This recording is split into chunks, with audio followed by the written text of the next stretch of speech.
1929, Hollywood Roosevelt Hotel.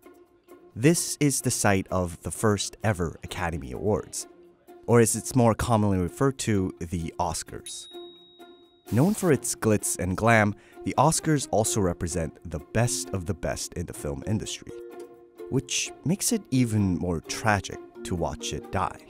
The 2018 Oscars drew record low ratings, dropping nearly 20% from the previous year.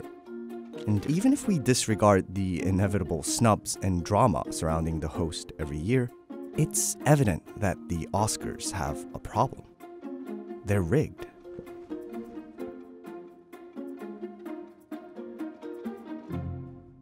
So why are the Oscars such a big deal? A recent study found that studios on average spend an extra $10 million just to run an Oscar campaign. Now, it may sound like a lot, but it's actually not a bad investment. Over the past 4 years, Best Picture winners generated an additional $19 million at the box office. That's more than 42% of total ticket sales.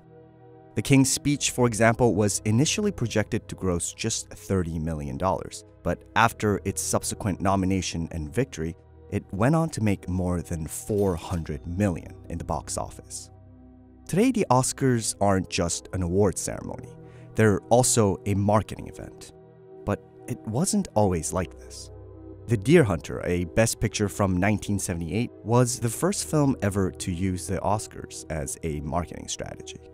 Universal Studios worried the film would be a commercial failure due to its grim and depressing tone, and came to a realization that the only way to draw a crowd was by winning the Oscar. And it worked. Another figure who took advantage of the system was none other than Harvey Weinstein. The controversial film producer was notorious for his aggressive marketing strategies to win Best Picture. It's how Shakespeare in Love took home the prize in 1999 over Spielberg's Saving Private Ryan, an obvious favorite at the time. It's no surprise that Hollywood pours so much attention and money into the event. But there is another secret. The Oscars aren't that difficult to win. That is, as long as you understand the rules of the game. And the key is all in the statistics.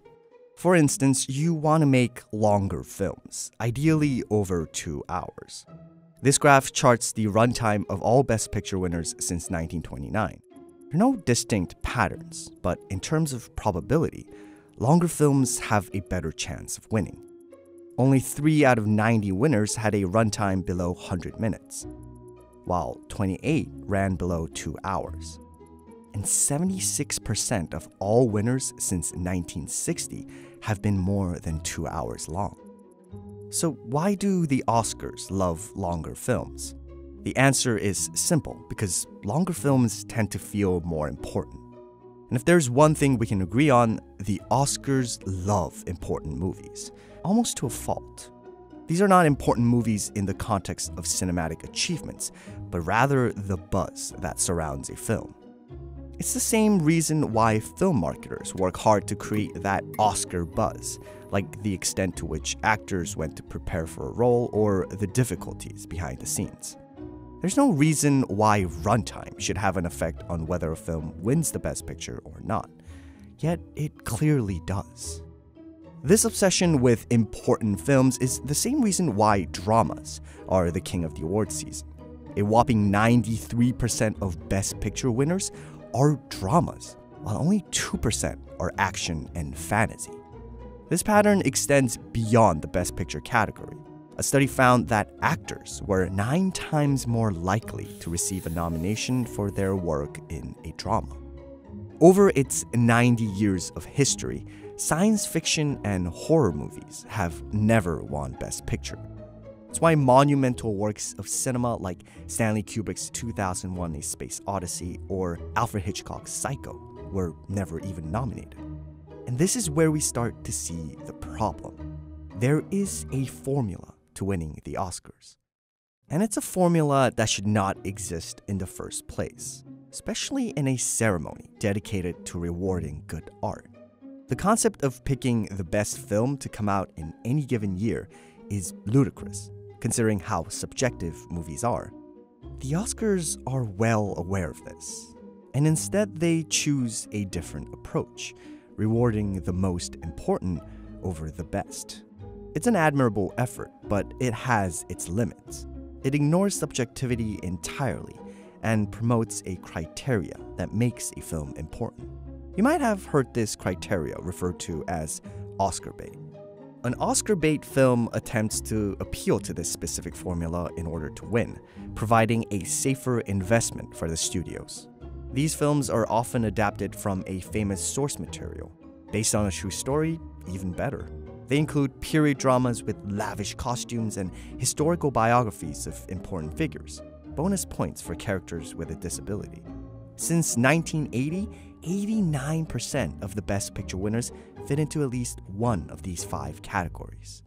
These films also meet a similar criteria: mass appeal. Oscar voters love critically and commercially successful movies. Of every Best Picture winner, 82% have a critics rating above 80, and 78% have an audience rating above 80 as well. This is a perfect representation of how the Academy votes for Best Picture. They use a preferential voting system, where the voters are asked to rank the nominees in order to reward collective preferences. This means that the least disliked films will always win over smaller niche movies with ardent fan followings. It also means that the Oscars will almost always go with a safer bet instead of films that try for something different. This causes another problem: fatigue. Because the Oscars prefer certain movies over others, their nominations and winners look pretty much the same every year. Whether it's a film about journalists trying to uncover the truth, or a historical epic about a man against a nation, it's something we've all seen before. And the same goes for talent.